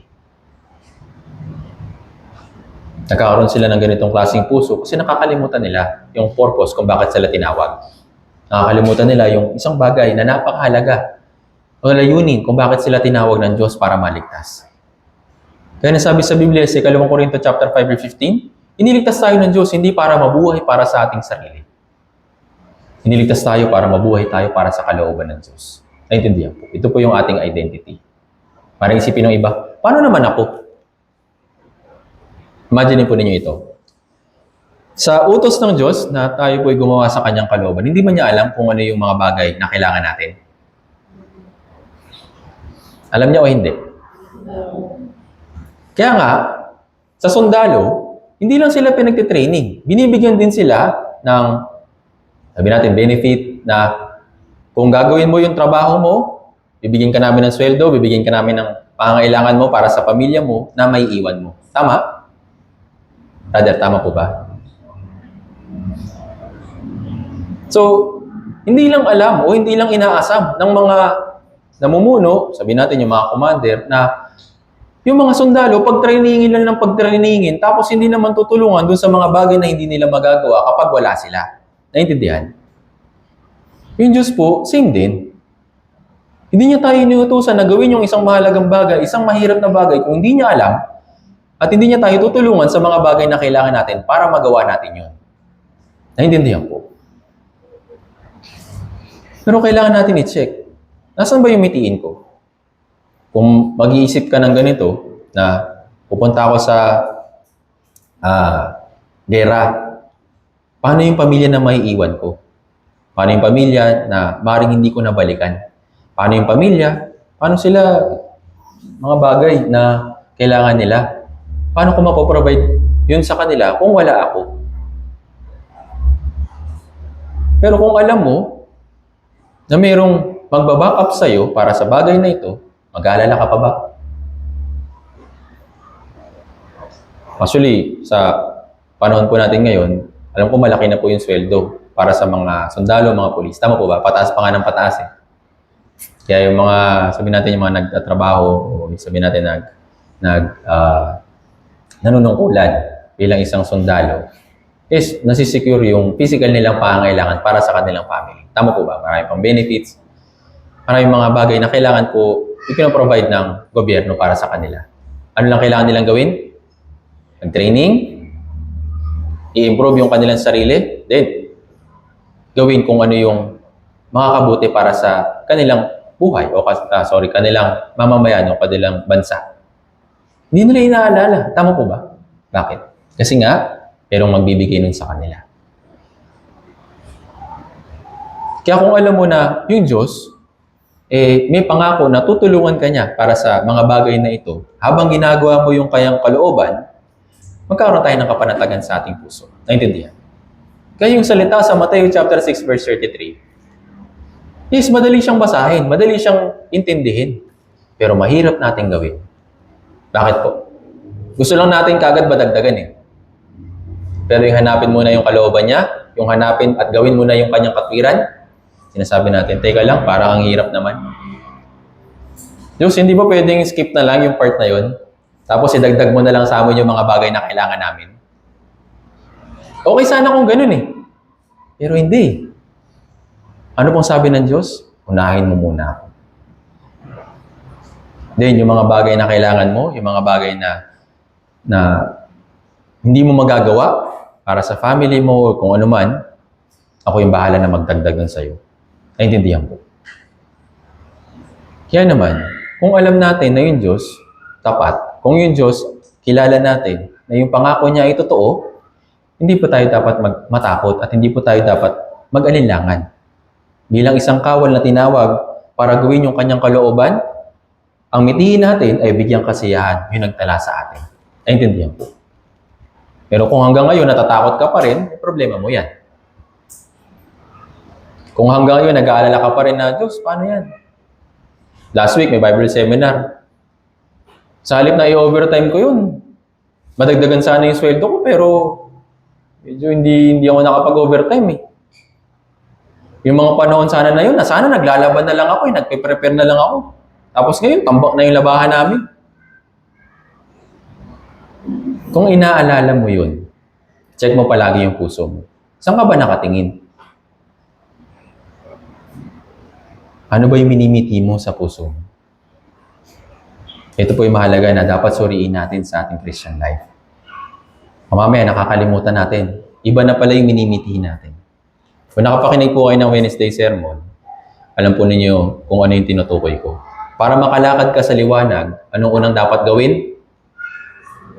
Alisin muna yung mga Diyos-Diyosan sa puso mo. Liwanag ka. Tapos hahayaan ba ng Diyos na merong kadiliman na iniingatan mo sa loob mo? Tandaan natin, tayo po'y tinawag bilang liwanag. Nais niya tayo po'y na magliwanag pa dito sa mundong ito na madilim. Ngayon, kung iingatan mo lang din pala yung liwanag, anong sense? Iingatan mo pa rin pala yung dilim. Anong sense ng pagbibigay sa iyo ng Diyos ng liwanag kung gusto mo pa rin sa dilim? Naintindihan po. Kaya naman, tayo po bilang mga Kristiyano na tinawag para gawin yung kanyang tungkulin, gawin natin ito nang walang pag-aalinlangan. Yes, maring yung ating puso, yung ating pakiramdam, yung ating kaisipan, kadalasan talaga natatakot. Kadalasan talaga lumalabas yung ating instinct na alalahanin yung mga bagay na wala sa atin. Pero yung mga bagay na yun, yes, hindi naman ibibigay yun ng Diyos o hindi naman hahayaan ng Diyos na hindi natin makuha kung ginagawa natin yung kalooban niya. Naintindihan po. Kaya naman bilang isang Kristiyano na minimiti yung dakilang gantimpala, ito po isang mahalaga na dapat natin pag-isipan. Yung pagtitiwala sa Diyos. Kaya maraming salita dito po sa Biblia na sinasabi sa atin na kung sino man yung nagtitiwala sa Diyos, hindi sila kukulangin. Ibig sabihin ba nun, magiging sagana na tayo? Hindi po. Hindi lang tayo kukulangin. Naintindihan po. Dun sa mga bagay na maring sa palagay natin ay kulang, ibig sabihin nun, hindi mo yung kailangan. Naintindihan? Kahit na ang dami pong pagkain sa ref, pero pag kumain ka, konti lang, di ba? Siyempre, masarap sa pakiramdam na meron kang stock. Ito yung pakiramdam mo. Pero ano bang kailangan ng katawan mo? Kainin mo muna lahat yun para mabusog? Di. Sapat na yung ilang meal, sapat na yung ilang pagkain para masatisfy yung katawan mo. Tama? Pero ganito po minsan yung lumalabas na instinct sa atin. Para maging maayos, kailangan puno muna yung ref. Maraming stock. Kailangan walang may kulang. Dapat lahat ng bayarin, kailangan bayad. Wala dapat utang. So minsan ganito kayo naiisip natin. Pero tandaan po natin na yung Diyos, yes, maaaring hindi yun binibigay sa atin dahil hindi naman talaga natin lahat kailangan. Hindi naman lahat natin magagamit. Naintindihan po. Kung ipapagamit sa atin ito ng Diyos, sigurado bibigay sa atin ito ng Diyos. Naintindihan? Pero nga, kailangan natin i-remind sa ating sarili. Ano ba yung ating minimiti? Bakit ba kailangan yung mga bagay na yun? Para saan ba? Para saan ko ba gagamitin yun? Para saan ko ba gagamitin? Kung kalooban ko ba o kalooban ng Diyos? Kung kalooban ng Diyos, sige, walang problema. Pero kung para lang sa iyong sarili, mahihirapan po tayo na makausad. Kung hanggang dun sa bagay na yun, iniingatan mo pa rin sa puso. Naintindihan po. Kaya naman si Apostol Pablo, nagawa niya na tanggihan yung mga bagay na nagawa niya noon, nakatungon siya dun sa mga bagay sa hinaharap. Iniwan niya, pati karir niya, tinuring niya na basura. Yung mga bagay na pwede naman sana niyang ipagmalaki, lahat yun tinalikuran niya para bitiin yung dakilang gantimpala na ibinigay ng Diyos para sa kanya. Na ibibigay ng Diyos para sa kanya. Kaya nga sa anong sabi niya sa huli? Basahin po natin. Sa 2 Timoteo, chapter 4. Kaya hanggang huli, hanggang sa si Apostol Pablo po ay mamatay, nakatingin lang po siya sa isang bagay. 2 Timoteo, chapter 4, verse 7 hanggang 8. Basahin po natin ng sabay-sabay. 3-1. Nakipaglaban ako ng mabuting pakikipaglaban. Natapos ko na ang aking takbuhin. Iningatan ang pananampalataya. Kaya't mula ngayon ay nakalaan na sa akin ang putong ng katwiran na ibinibigay sa akin ng Panginoon na tapat na hukom sa araw na iyon at hindi lamang sa akin, kundi sa lahat din ng mga naghahanad sa Kanya. So, nung si Apostol Pablo na save, ano po yung minimiti niya? Gantimpala. Hanggang sa siya ay mamatay, saan siya nakatuon? Gantimpala. Naintindihan po. Gantimpala na magagaling sa Diyos, hindi gantimpala na ibibigay sa Kanya ng sanlibutan. Kaya sinasabi sa atin ng Biblia na ituon natin yung ating mga mata, ituon natin yung ating mga puso sa mga bagay na nasa itaas, hindi sa mga bagay na nasa lupa. Dahil yung mga bagay na nasa lupa, panandalian. Pero yung gantimpala, matatamasa na po natin ito magpakailanman. Naintindihan po. Kung mayroon kang isang bagay na, yes, maring sa palagay mo, ito yung isang bagay na minimithi mo para sa iyong Christian life, kung ito'y ayon sa biyaya ng Diyos, ayon sa kalooban ng Diyos, bibigay niya. Pero kung ito naman ay para lang sa iyong sarili, para lang sa kalayawan, hindi po ito ibibigay ng Diyos. Kaya sabi sa Biblia sa Santiago, nananalangin kayo. Gusto niyo na magkaroon, pero bakit hindi pa rin kayo nagkakaroon? Kasi nananalangin kayo para sa inyong kalayawan. Para sa inyong sarili. Kaya hindi niyo natatanggap. Naintindihan po. Si Apostol Pablo, kahit na marami siyang napagdaanan ng paghihirap, saan siya nakatuon? Sa gantimpala. Naintindihan po. Kaya, minsan, na dadivert yung ating isip at minsan, nababaling yung ating puso na tignan yung gantimpala na ibibigay sa atin ng Diyos kasi itong mundo na ito, si Satanas mapandaya. Palaging tinutokso yung puso natin na, ba't mo pa hihintayin yun? May mas magandang bagay na ngayon, no? Kung mas magsisikap ka lang para sa work mo, kung magsisikap ka lang para sa mundong ito, makuha mo na yung kailangan mo. Bakit mo pa hihintayin yung gantimpala? Pwede mo namang tamasahin yan ngayon. Yan po isa sa mga pandaraya ni Satanas na ginagawa sa panahon na po natin ngayon. Ayaw niya na itingin natin yung ating mga mata dun sa langit. Ayaw niya na yung ating puso, maging asamin yung mga bagay na nasa langit. Nais niya na itong mundo na ito yung asamin natin. Tandaan po natin na si Satanas ay tuso. Lahat ng pandaraya ay gagawin niya para magulo yung ating mitiin, mabaling yung ating mitiin.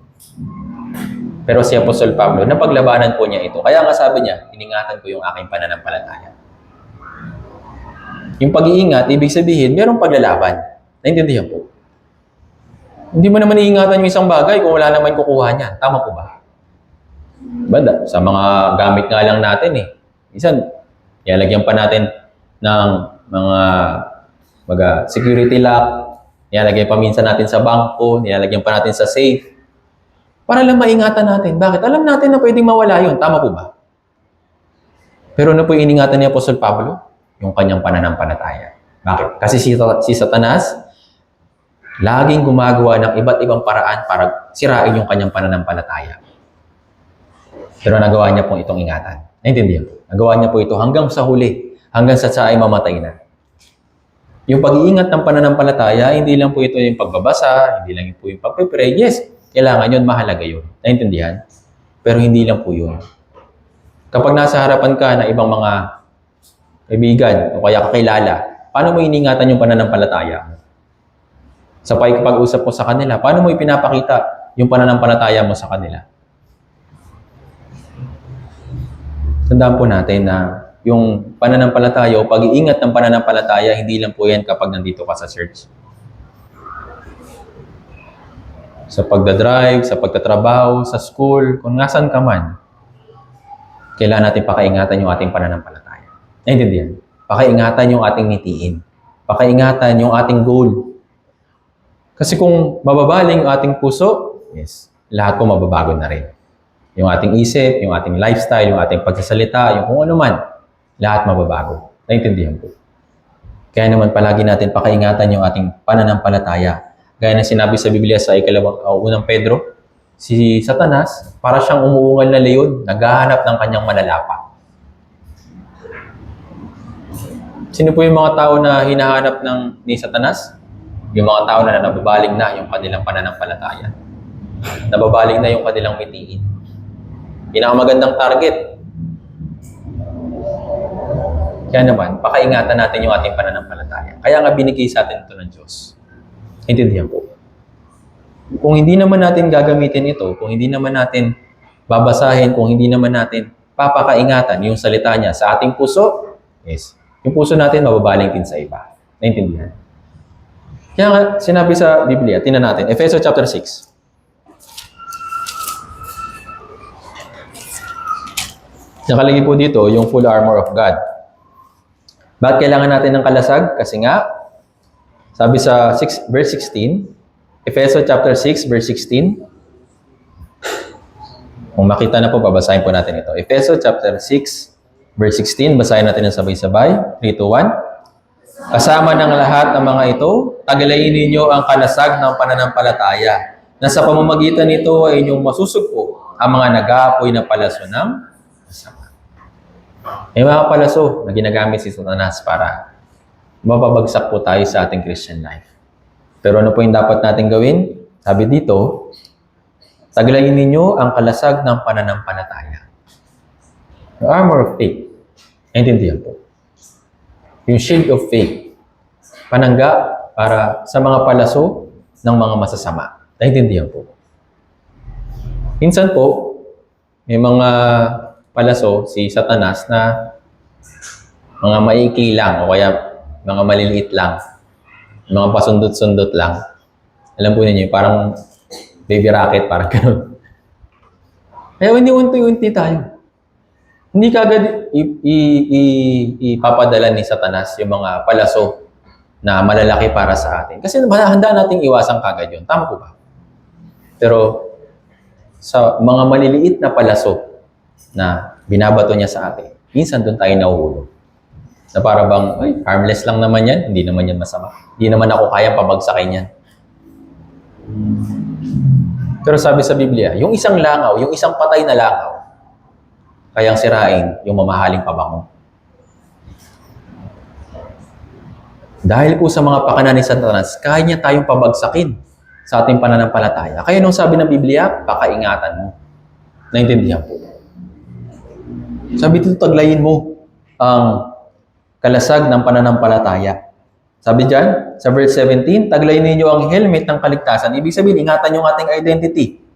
At yung taba ng Espiritu na siyang salita ng Diyos. Yung full armor of God. Ay sa pamamagitan nito, maiingatan natin yung ating sarili mula sa mga pakana ni Satanas. Naintindihan? Pero kung, yun nga, kung para sa atin, hindi naman natin minimiti yung mga bagay o gantimpala sa langit, kahit hindi na po kayo magbasa, kahit hindi na po kayo mag-pray, kahit hindi na po kayo umattend sa church, wala pong problema. Pero kung gusto po ninyong ingatan or nakatuon kayo sa gantimpala ng Diyos, sama-sama natin itong gawin. Sama-sama tayo mag-aral, sama-sama tayo mag-pray, sama-sama tayo makinig ng salita ng Diyos, sama-sama natin gawin kung ano yung kanyang kalooban. Sinasabi sa atin ng Biblia na magkaroon tayo ng ganitong klaseng pag-iisip din naman, kagaya kay Kristo. Naintindihan po. Kaya naman, kung paano iningatan ni Apostol Pablo yung kanyang pananampalataya, tinuon niya yung kanyang puso doon sa mithiin na bigyang kasiyahan, yung nagtala sa kanya, tayo rin po bilang mga Kristiyano. Ito po yung ating identity. Hindi lang po tayo iniligtas sa Diyos para lang hintayin doon sa langit. Iniligtas tayo ng Diyos para gawin yung kanyang kalooban habang nabubuhay pa tayo dito sa mundong ito. Ito po yung pangangaral ng Ebanghelyo at pagtulong sa ibang mga tao para sila rin naman ay lumago sa kanilang Christian life. Naintindihan po. Kung mariremind pa natin ito palagi sa ating identity, yes, magagawa po natin ito ng tuloy-tuloy. Pero gaya ng po nang sabi ko, hindi po ito magiging madali. Kaya sinasabi sa atin ng Biblia na pagtiisan natin. Magtiis kagaya ng isang mabuting kawan. Mabuting kawan, nakatuon siya sa gantimpala. Kaya nga, tinitiis niya yung mga panandaliang kahirapan. Yung panandaliang training na ginagawa niya para sa gantimpala, sa walang hanggang gantimpala. Naintindihan po. Si Apostol Pablo, nung siya ay namatay, nakatuon siya dun sa gantimpala. Hindi sa mga bagay na nangyari sa kanya. Sa kaunting verse na binasa po natin dun sa 2 Timoteo, dun sa last message niya, halos nandun na nakabuod yung kanyang Christian life. Iningatan ko yung aking pananampalataya. Yung mitiin ko ay bigyang kasiyahan yung nagtala sa akin. At ngayon, haharap na ako sa Kanya at tatanggapin ko na lahat ng pagpapagal na ginawa ko para sa Kanya. So, sa pamamagitan po nito, tayo po bilang mga Kristiyano, iniingatan natin hanggang ngayon yung ating pananampalataya. Naghahanda tayo, nagtitiis tayo para gampanan yung pagkatawag sa atin. Naintindihan po. Kaya nga, sabi sa Mateo chapter 28, verse 18 hanggang 20, hanggang sa kaduluduluhang bahagi ng lupa, sasamahan tayo ng Diyos. Paano niya tayo sasamahan? Habang ginagawa yung kanyang kalooban. Hindi niya tayo sasamahan na magpayaman, hindi niya tayo sasamahan na magliwaliw lang. Sasamahan niya tayo hanggang sa kaduluduluhang bahagi ng lupa para i-evangelize yung mga tao sa paligid po natin. Naintindihan po.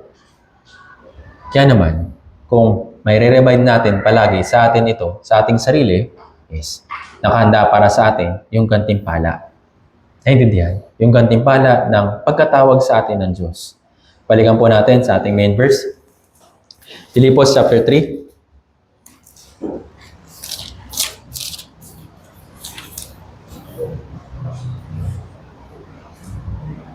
Filipos chapter 3. Balikan po natin yung verse 13 hanggang 14. Filipos chapter 3, verse 13 hanggang 14. Basahin po natin ng sabay-sabay. 3, 2, 1. Mga kapatid, hindi ko pa inaabot ko na. Ngunit isang bagay ang ginagawa ko. Nililimot ko ang mga bagay na nasa likuran at tinutungo ang mga bagay na hinaharap. Nagpapatuloy ako tungo sa mitiin para sa gantimpala ng dakilang pagtawag ng Diyos kay Kristo Jesus. Kaya, pakamitiin po natin yung pagkatawag sa atin ng Diyos. Ano po yung mimitiin po natin? Mga bagay na espiritual. Yes, kailangan po natin ng mga bagay dito sa lupa. Kailangan po natin ng mga bagay, yung mga pangangailangan natin para maabot yung mitiin na yun. Pero yung pagkatiwala po natin ito sa Diyos na siya yung bahala na tumulong sa atin para maabot yung ating mitiin. Maring may mga sagabal, maring may mga kapigatihan na tayo maranasan habang inaabot natin yung mitiin po na ito, habang nilalakaran natin yung mitiin na yun, pero tandaan po natin, kasama natin yung Panginoon. Kaya sabi sa Isaiah chapter 41 verse 10, hahawakan niya yung ating kamay. Sasamahan niya tayo hanggang huli. Kaya kung paano si Apostol Pablo mamamatay physically, nandun din po yung Diyos. Kasama rin po niya. Sasalubungin siya dun sa langit ng maluwalhating Diyos. Tayo rin po. Malapit na yun. Kung gagawin natin yung ating kalooban, yung kalooban natin, is mahirapan po natin. Mahirapan po tayo na gawin kung ano yung pagkatawag na tinawag sa atin ng Diyos. Pero kung gagawin po natin ito para sa kalooban ng Diyos, sigurado po, kahit na may kahirapan, tutulungan niya tayo. Naintindihan po. Kaya meron po tayong mahalagang gawain na kailangan natin gawin. Yes, natapos man natin yung ating Bible seminar, pero hindi po natatapos dito yung evangelism. Yung Grand Bible Seminar natapos na kasi isang linggo lang yun. Pero yung evangelism, hindi po ito natatapos. Naintindihan po. Yung next po natin pinaghahandaan ay napakalaking paghahanda para sa pagliligtas ng Diyos na gagawin ngayong taon. Kailan po yun? Kailan? So alam po ninyo yung date. Alam po ninyo yung date, alam po ninyo yung kung magkano babayaran, alam po ninyo kung ano yung gagawin doon. Pero ang tanong, ito ba yung minimiti mo? Or baka may ibang plano ka na? Tandaan po natin. Bilang isang Kristiyano, tinawag tayo ng Diyos, hindi na para lang mabuhay dito sa mundo ito. Tinawag tayo ng Diyos para gawin kung ano yung kanyang kalooban. Actually, hindi po boring na tinawag tayo ng Diyos para sa kalooban na ito. Ito po yung pinakamagandang paraan para mabuhay yung isang tao. Yes, yung mga nakikita natin na umaangat, nagiging tagumpay dito sa mundong ito, maring ituring sila na maganda yung buhay nila. Pero ang pinakamagandang buhay sa harapan ng Diyos, yung mga paa na nagdadala ng magandang balita. Alagay sa Roma chapter 15. Anong ganda na mga paa nagdadala ng magandang balita? Para sa Diyos, may magandang paa. Sino po yun? Yung mga tao na nagdadala at dinadala yung magandang balita sa iba. Kaya naman, yung paghahanda po natin para sa Summer Retreat, actually nagsimula na po ito last year pa. Pagkatapos po ng Summer Retreat, pinaghahandaan po ito ng ating mga churches. Pinaghahandaan po ito ng mga brothers and sisters. Pero tanongin mo yung sarili mo, ano bang paghahanda na ginagawa mo? Ano bang paghahanda na ginagawa ko? Huwag mo lang paghandaan yung pambayad mo, okay? Yes, kailangan yun. Pero ano po bang punto ng Summer Retreat? Para lang ba makapagbayad tayo? Makapag-register? Makapunta doon? Ano po ba dapat natin paghandaan doon sa Summer Retreat? Makapag?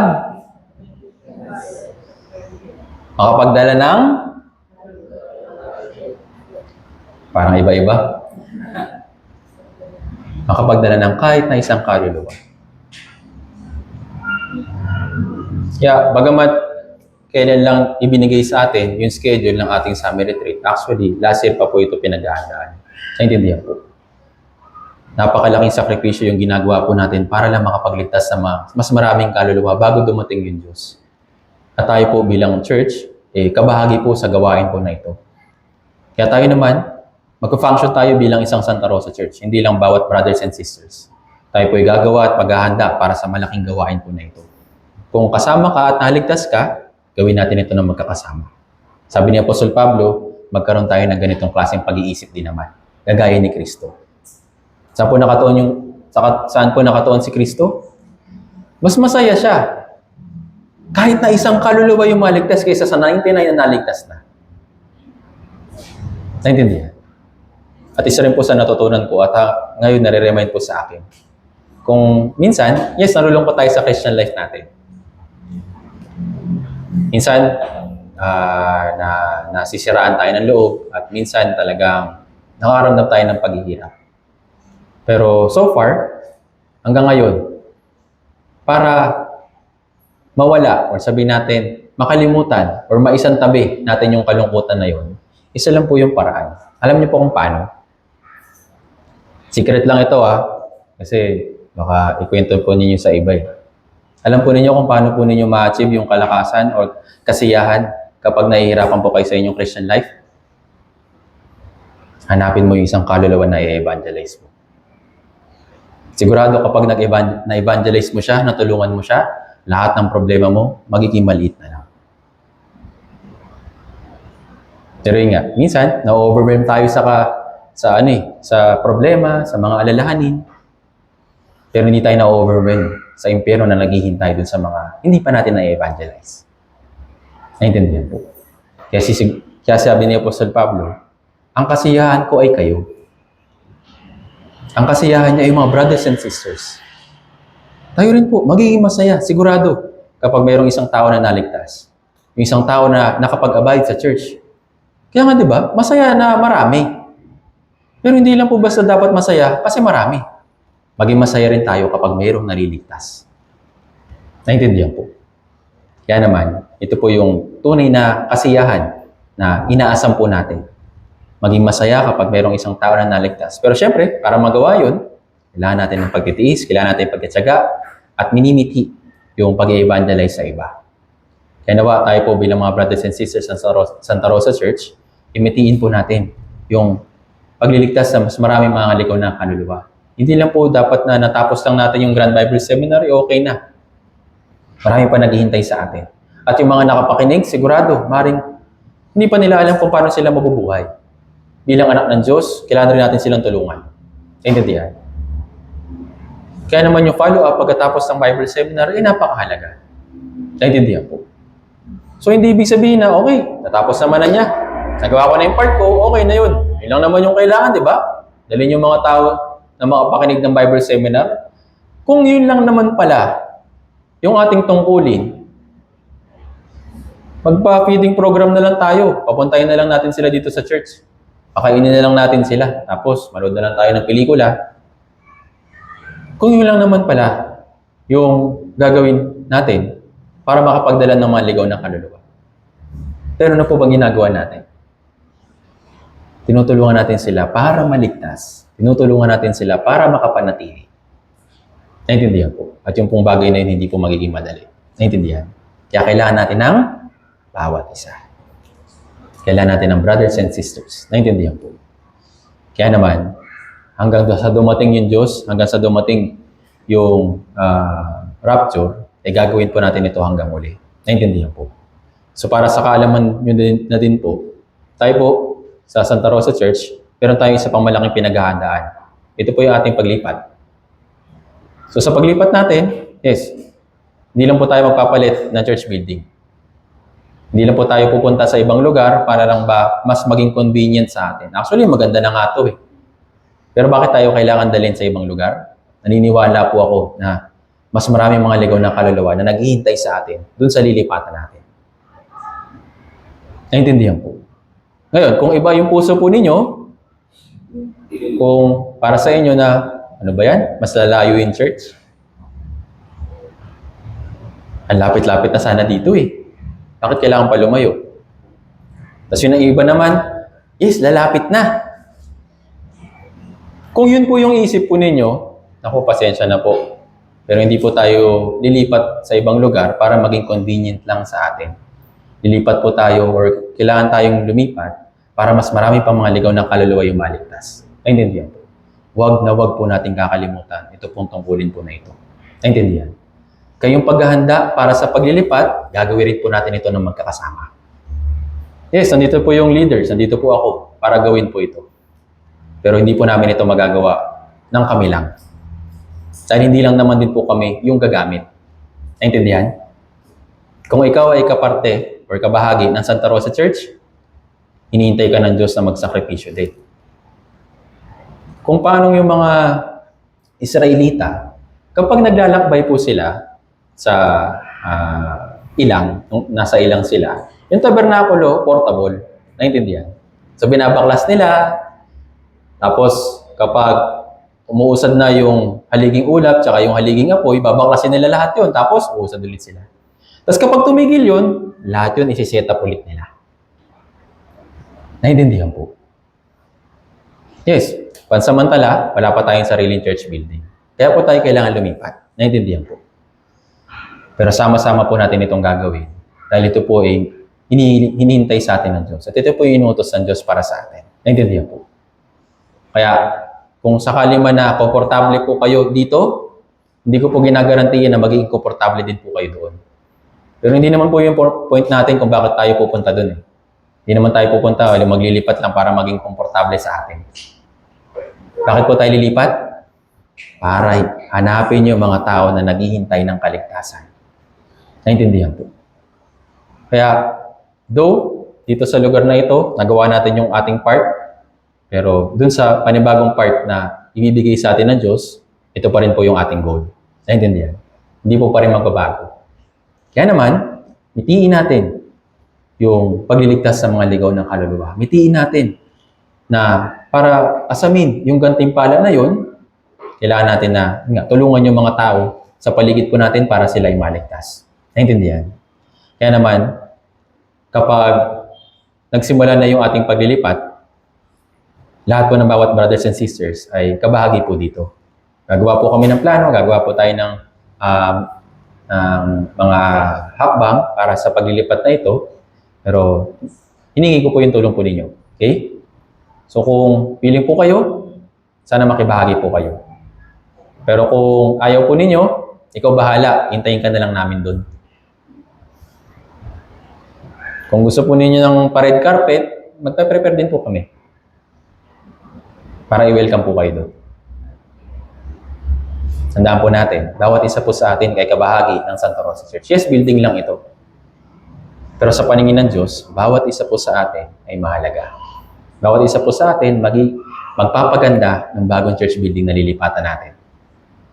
Naintindihan po. Kaya naman, pag-pray po natin ito at pagandahan po natin ito. Alam ko po, magiging busy tayo.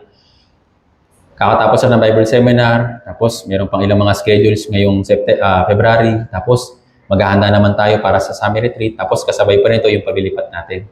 So magiging busy po tayo, kaya sana marami po mga brothers and sisters yung tumulong dahil kung kami lang, hindi po namin ito magagawa. At kung sakali mang magawa po namin, gusto po namin i-share yung gantimpala din sa inyo.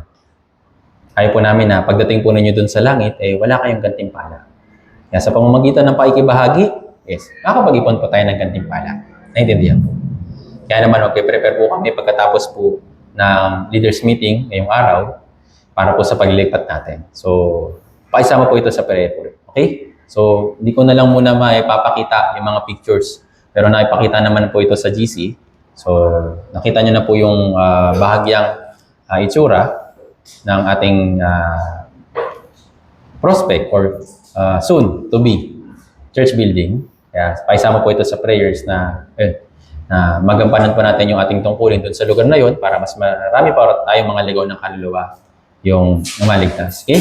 So hanggang dito po muna, pasensya na po at overtime din po tayo. Salamat din po sa inyong paikinig at sana tumatak po ito sa atin at tandaan po natin yung mitiin na ipinagkalob sa atin ng Diyos. Mitiin yung dakilang gantimpala sa pagkatawag sa atin ni Kristo Jesus. Tayo pong lahat ay mukot manalangin. Banal at mahabagin naming Amang Diyos, nagpapasalamat po kami muli sa dakilang kaligtasan na pinagkalob niyo po para sa amin. Salamat po aming Ama sa patuloy po ninyong pagbibigay sa amin ng pagkakataon para makibahagi sa dakilang gampanin na ipinagkalob niyo po para sa amin. Natapos po ng maluwalhati at maayos yung nakaraang Bible Seminar, pero pakiusap aming Ama, tulungan niyo po kami upang asamin yung mga pagtulong sa mga nakatapos po ng Bible Seminar. Mitingin din po namin na matulungan din po sila na lumago sa kanilang pananampalataya upang yung kanilang family members din naman ay matulungan din po para maligtas. Aming Ama, hindi po namin ito makakaya at magagawa ng mag-isa. Kaya umaasa lang po kami sa kapangyarihan po ng Espiritu Santo. At ganoon din, nawa tulungan niyo po yung bawat isa po sa amin na magsama-sama at magkaroon ng isang puso at isang pag-iisip para sa paghahanda ng summer retreat para po sa paglililigtas ng mga ligaw ng kaluluwa. Alam po namin na ito po ay napakagandang pagkakataon na binibigay niyo po sa amin para makapag-evangelize. Kaya nawa, huwag po namin hayaan na lumampas lang po sa amin ito. At ganoon din, aming Ama, may pinag-aandaan din po kami na paglipat ng aming church building. Idinadalangin po namin na pagkalooban niyo po kami ng karunungan, ng kaalaman, at mayroong iisang puso na sama-sama magsasakripisyo para sa malaking gawain po na ito. Alam po namin na kayo po yung makakatulong sa amin, kaya sa iyo lamang po kami aasa at magtitiwala. Lahat po na ito, idalangin po namin sa makapangyarihang pangalan ng Panginoong Hesukristo na sa amin ay patuloy nagmamahal. Amen.